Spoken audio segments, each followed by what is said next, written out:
An Aurora wife and mother learning her husband could be deported in the coming days.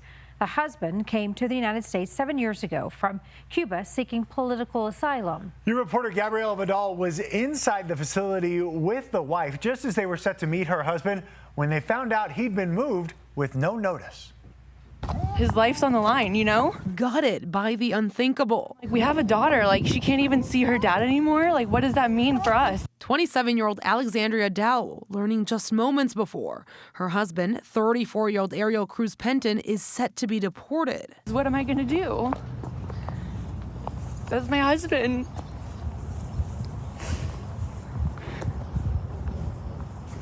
But I can't do anything, and I have to be strong for my daughter. It's a strength she's carried since June 10th. On the same date, thousands took to the streets across the country in anti-ICE demonstrations. Federal agents detained Penton while working. I don't know if they were following him, how they found him, but 3 unmarked cars just came and pulled up, cornered, their cars in, and then had him get out of the car and arrested him. Dowell met with CBS Colorado a day before she went to go visit him at the Aurora ICE facility. My husband came to the U.S. about 7 years ago.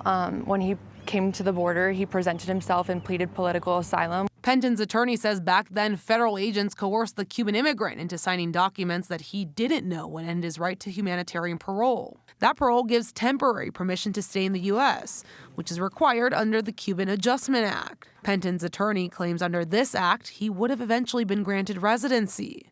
Instead, he received a deportation order. Dowell says they've been actively fighting to reopen that case and get him a green card.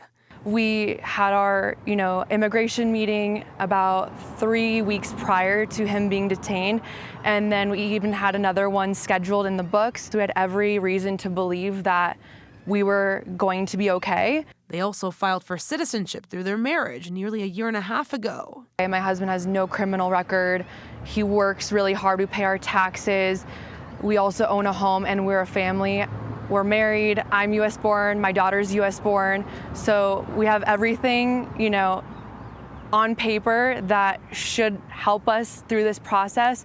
And yet the system, has failed us. We are waiting to speak to another deportation officer and seeing if we can get a hearing as soon as possible. That's what Penton's attorney said earlier this week, not knowing his client would be removed from the facility without his or Dowell's knowledge. But him being detained is a matter of being at the wrong place at the wrong time with the wrong set of documents, right? Even though there is a petition on her behalf for him.